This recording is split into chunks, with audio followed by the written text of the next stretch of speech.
Shanti.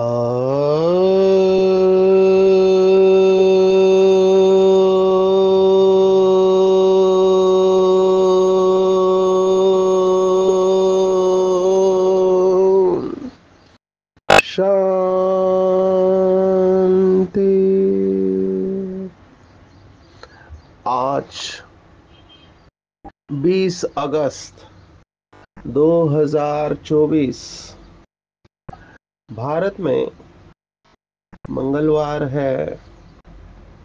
Today is 20th August 2024 and it's Tuesday in Bharat. आज की मुरली का जादुई रहस्य स्वयं को प्रेरणा देने के लिए magical secrets of today's Murli for motivating the self। आज की मुरली पूरी याद की यात्रा के ऊपर बाबा ने अटेंशन खिंचवाया है।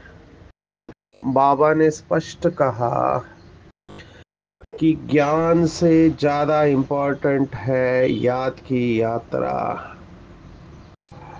विशेष आज भाषण करने वालों को बाबा ने याद किया, क्योंकि कई लोग समझते हैं हम भाषण करते हैं तो हम बहुत फेमस है, नामी ग्रामी है।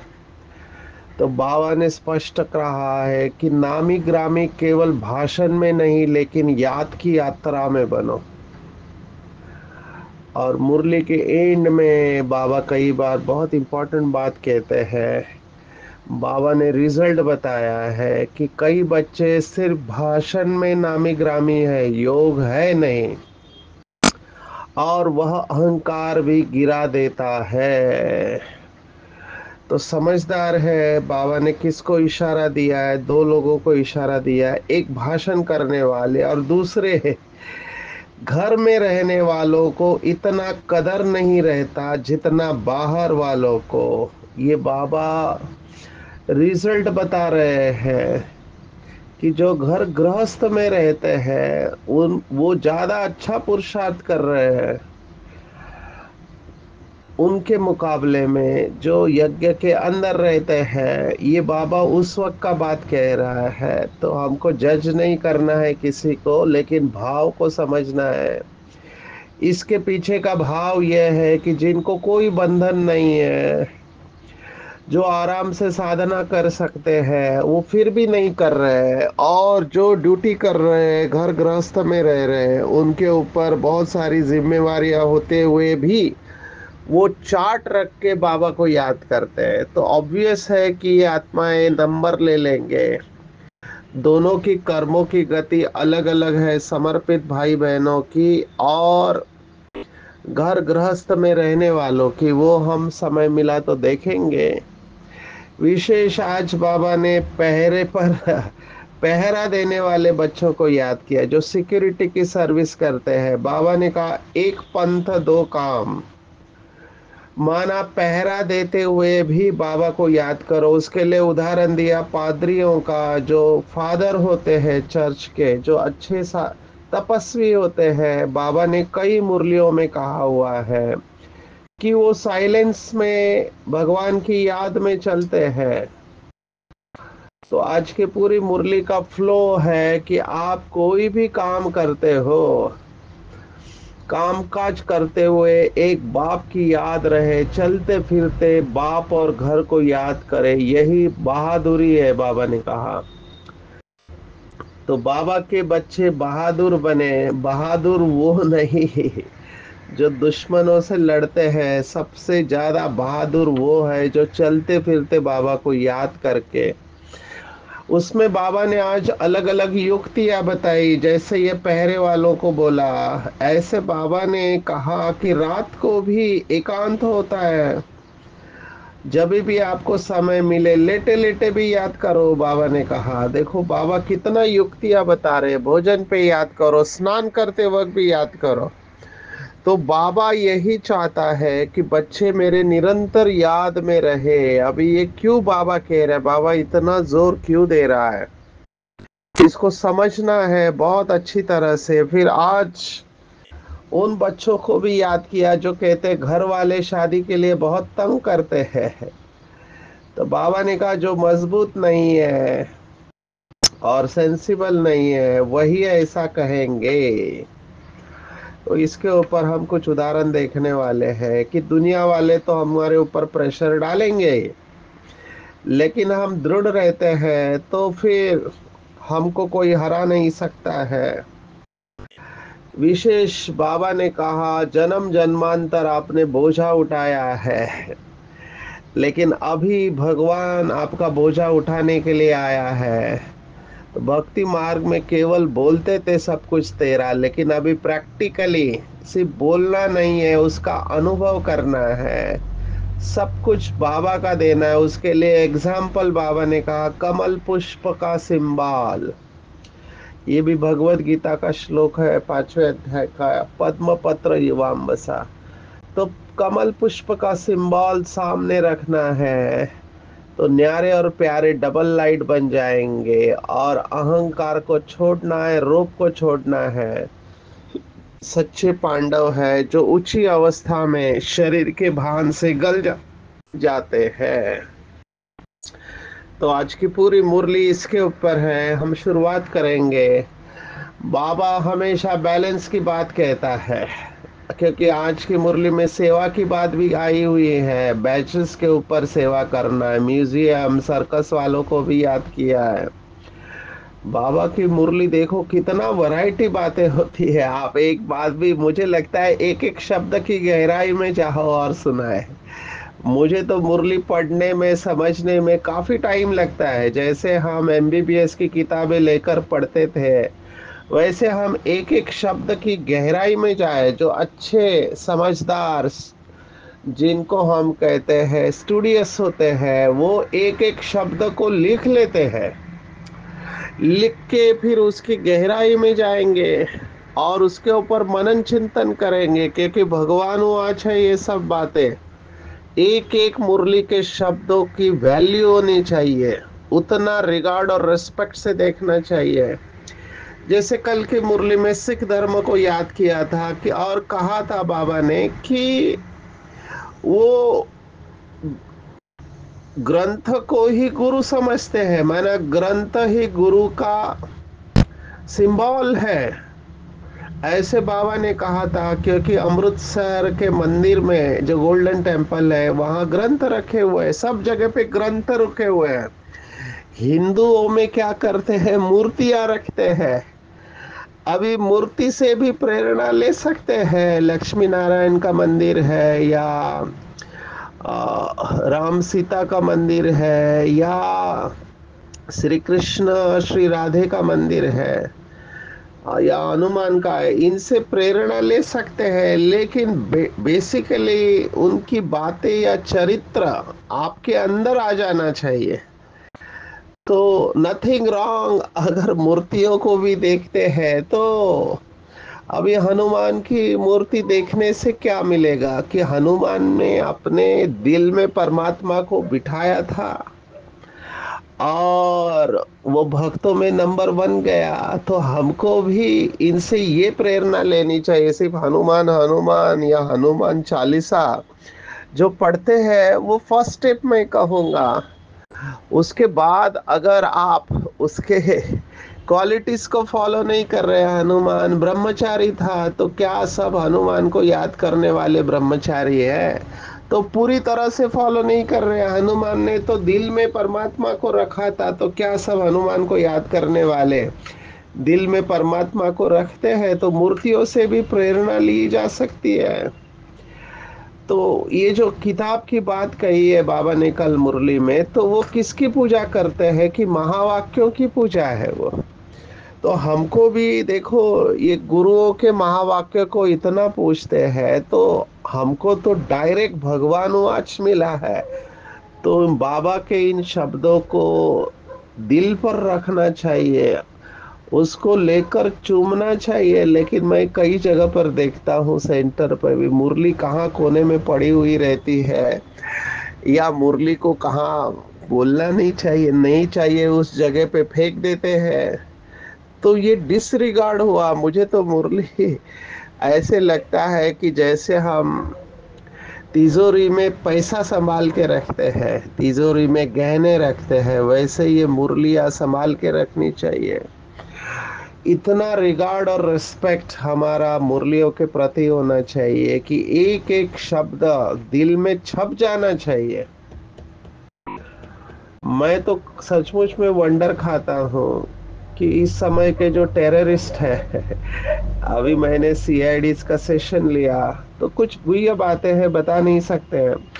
तो वो सीआईडीज जो आए थे वो सब उर्दू भाषा सीख रहे थे, तो मुझे आश्चर्य लगा उर्दू भाषा क्यों सीख रहे हैं। तो कहते हैं कि जो टेररिस्ट उर्दू में कम्युनिकेट करते हैं, हमको उसको डिकोड करना होता है, तो हमको ही उनकी भाषा नहीं आती, इसलिए उनको ट्रेनिंग दिया गया है। तो उन लोगों को मैंने सेशन लिया तो बहुत सारी बातें समझ में आई, क्या चल रहा है दुनिया में। अभी बहुत कुछ होने वाला है।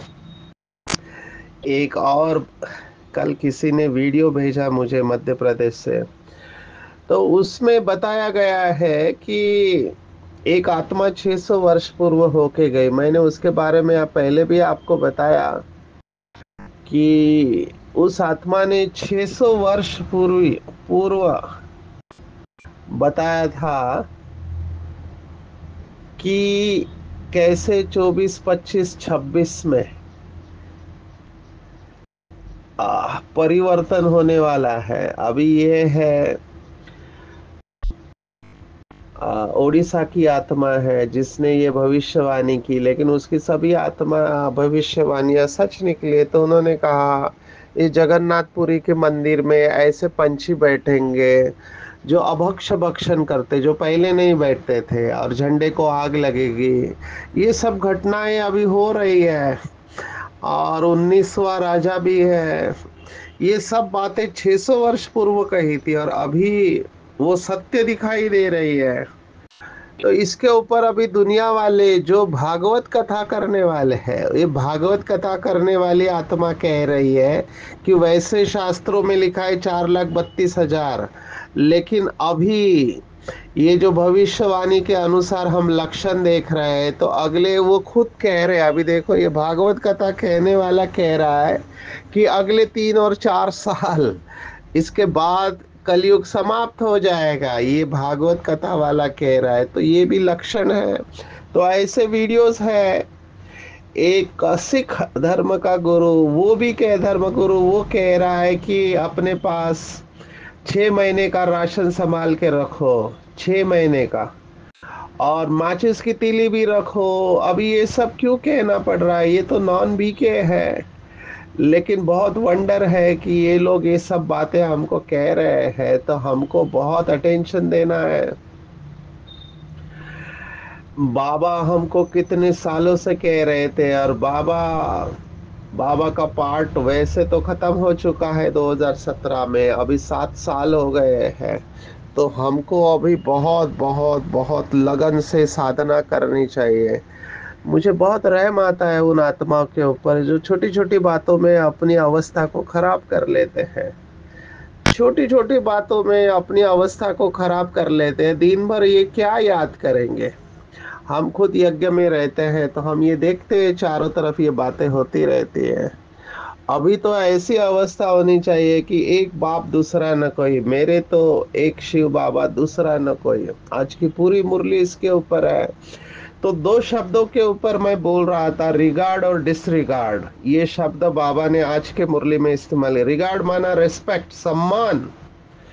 क्या हम बाबा को सम्मान देते हैं। मुझे याद आ रहा है कि मैं शांतिवन में था उस समय, शांतामणि दादी शांतिवन में मुरली क्लास चलाती थी। तो एक दिन मुरली में दादी ने ये कहा कि बाप को भूलना भी बाप का डिसरिगार्ड है। वो बात मेरे दिल में जैसे चुभ गई कि दादियों ने कितना अटेंशन रखा। बाबा को भूलना भी बाबा का अपमान करने जैसा है।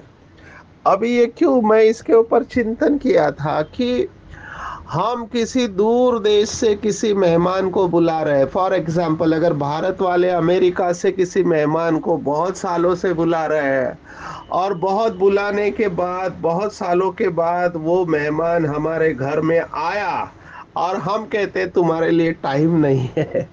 आप सोचो कितना इंसल्टिंग है, ये कितना अपमानजनक है। क्या हम ऐसा ही नहीं कर रहे हैं?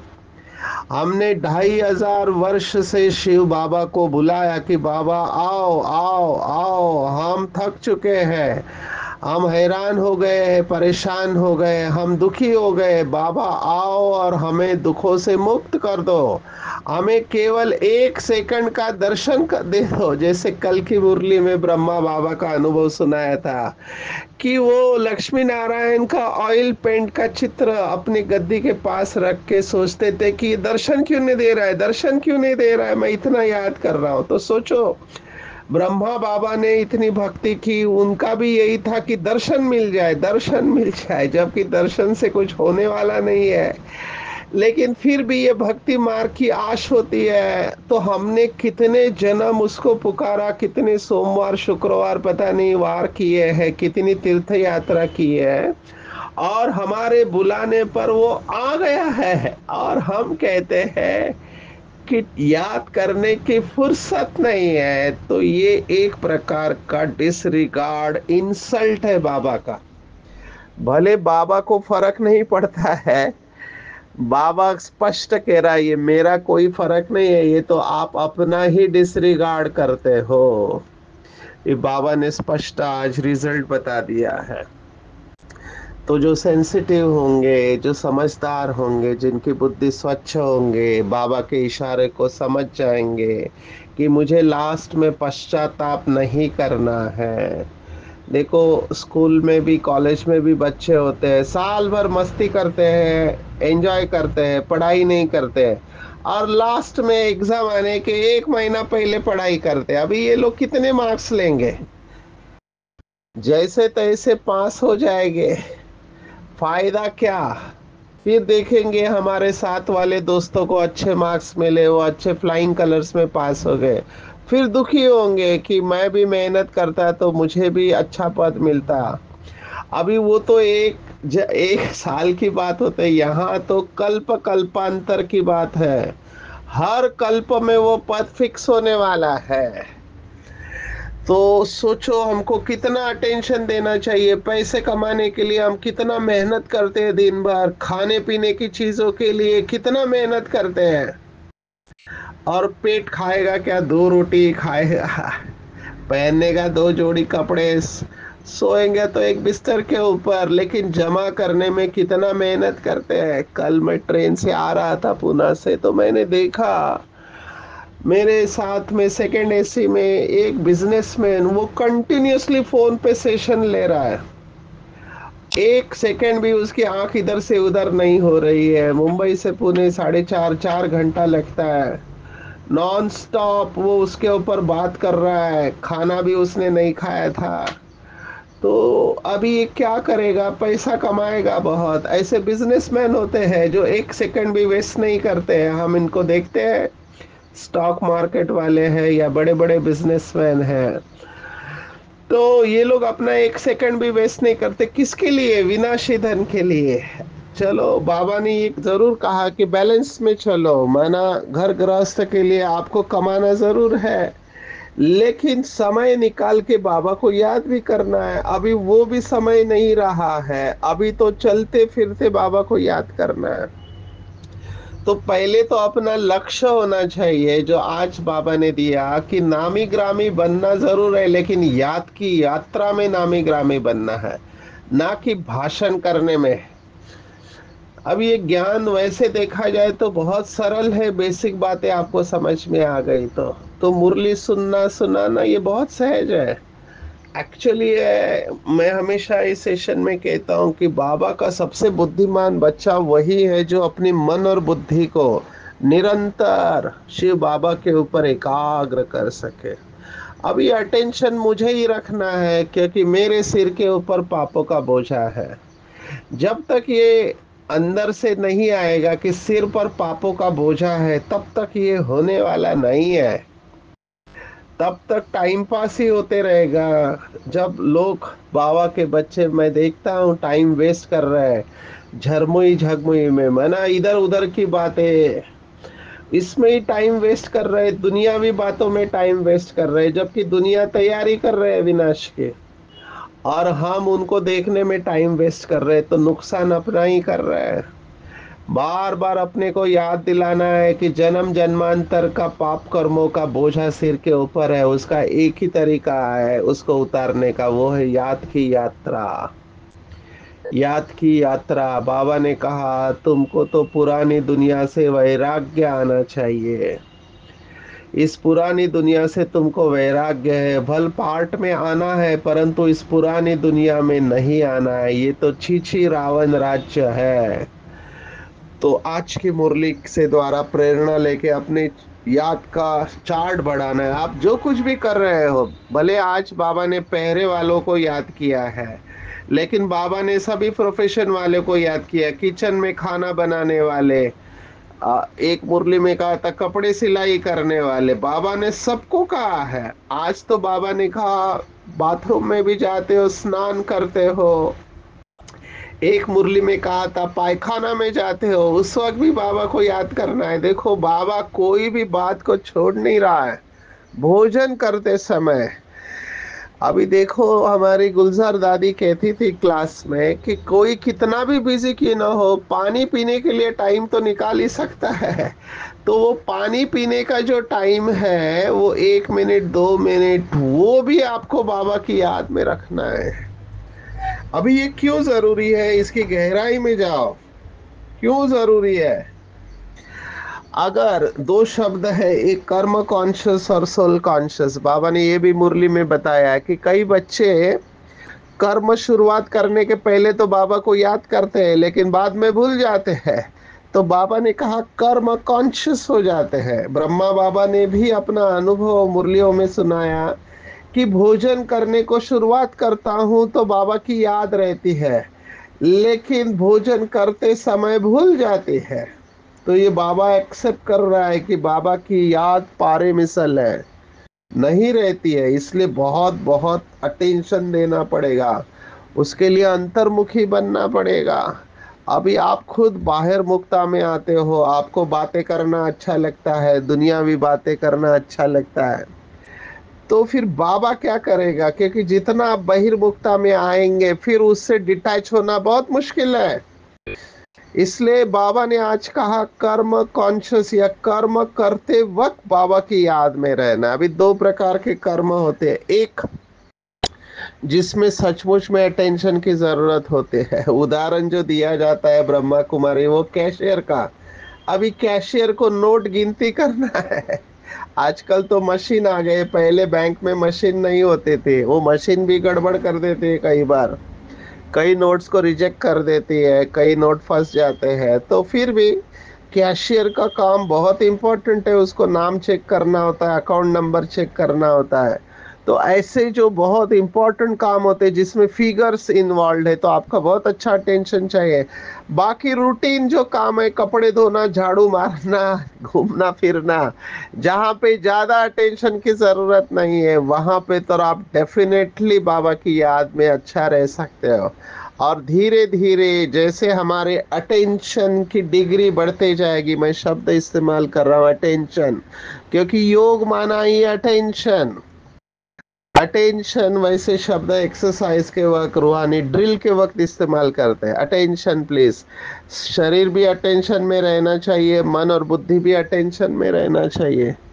योग माना और कुछ नहीं, हमारी बहनें डेफिनेशन देती है मेडिटेशन का, all attention without tension is meditation, क्योंकि अटेंशन का भी टेंशन ले लेते हैं।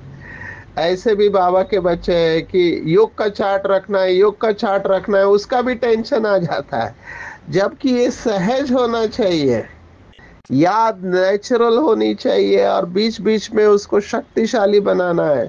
इसके लिए तो ट्रैफिक कंट्रोल, अभी मैं देख रहा हूँ ट्रैफिक कंट्रोल के ऊपर भी लोगों का अटेंशन नहीं। पहले मुझे याद है कि मधुबन में हम कहीं पर भी ट्रैफिक कंट्रोल बजा तो लोग उधर के उधर ही रुक जाते थे, जैसे किसी ने स्टैचू कर दिया। अभी जो पीछे आने वाली आत्मा है, मैं देख रहा हूँ कई लोगों का उसके ऊपर इतना टेंशन नहीं है जितना हम रखते थे।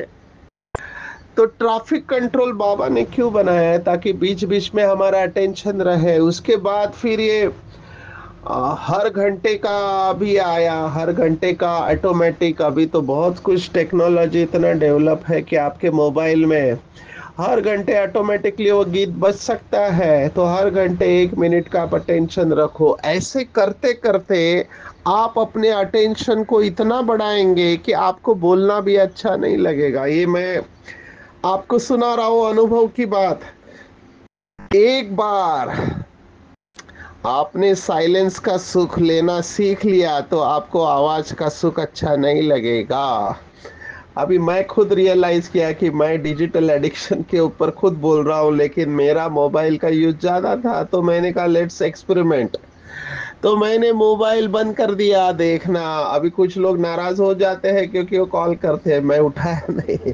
मैसेज को केवल 5 मिनट, ऐसे मैं 2 दिन से प्रैक्टिस कर रहा हूँ। ओनली 5 मिनट स्क्रीन टाइम है।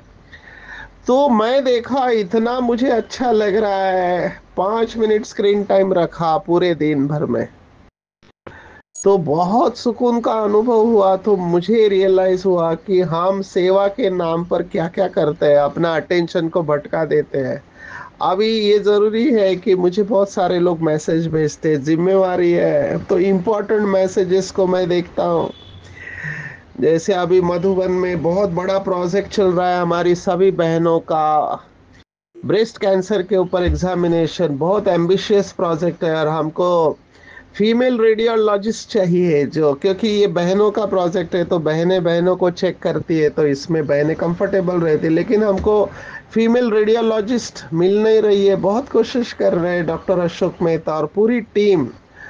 दिल्ली से आईसीएमआर वाले जुड़े हुए हैं। बहुत अच्छा प्रोजेक्ट है। सभी माताओं बहनों को जब भी मधुबन जाते हैं, अभी शायद सितंबर में लॉन्चिंग होगा, तो ज़रूर अपना चेकिंग करवा लेना चाहिए। इनके लिए पूरा कमरा, बाकायदा टीम, नर्सेस, डॉक्टर डेडिकेट किए हुए, और सभी बहनें ही होंगे इसमें। तो ऐसे कितने सारे प्रोजेक्ट बाबा के चल रहे हैं। तो ये सब तैयारी है, बाबा तैयार कर रहा है। आगे आने वाली समस्याओं के लिए हमको पहले से आगाज करा रहा है। डे बाय डे टफ होने वाला है। मैं जो देख रहा हूँ, वैसे तो हम पॉलिटिक्स में ज़्यादा इंटरेस्ट नहीं लेते हैं, लेकिन दुनिया में हमको प्रश्न पूछते हैं तो हम थोड़ा अलर्ट रहते हैं कि बांग्लादेश में क्या हो रहा है, या अभी सीरिया में क्या होने वाला था। रशिया और अमेरिका के प्लेन्स, फाइटर एक दूसरे के सामने आ गए, और रशियन पायलट ने कैसे प्रेजेंस ऑफ माइंड दिखा के युद्ध को अवॉइड किया। ये सब बातें हम नोटिस करते हैं, लेकिन टू मच उसमें नहीं जाते हैं।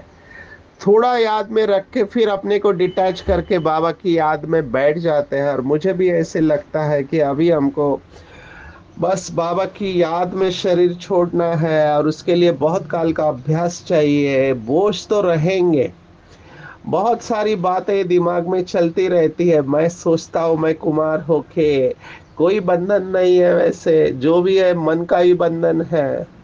तो मुझे इतने सारे संकल्प है, तो बेचारे दूसरे लोगों का क्या हाल होगा जिनके ऊपर जिम्मेवारी है। तो मुझे लगता है कि मुझे अपनी तपस्या को बढ़ाना चाहिए, और अटेंशन दे रहा हूँ तो मुझे बहुत अच्छा अनुभव हो रहा है।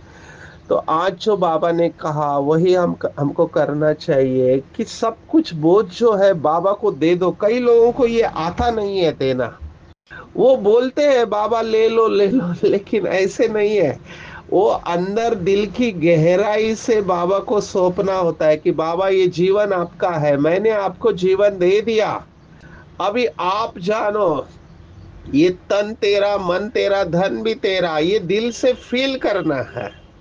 और कमल पुष्प का बाबा ने कहा कि जो कमल कीचड़ से न्यारा रहता है, ऐसे हमको भी पुरानी दुनिया से न्यारा और प्यारा बस घर जाना है। घर जाना है, यही याद में रखना है। जितना ये घर जाने की स्मृति रहेगी कि अब अंतिम जन्म है, बहुत हो चुका, जन्म जन्मांतर यही किया है, इस जन्म में नहीं। तो घर जाना याद रहेगा तो उपराम रहेंगे, रूहानियत आते जाएगी, रूप समाप्त हो जाएगा और सच्चे सच्चे पांडव जो पहाड़ पर जाके गल मरे, ये ऊंची अवस्था में शरीर छोड़ने का यादगार है।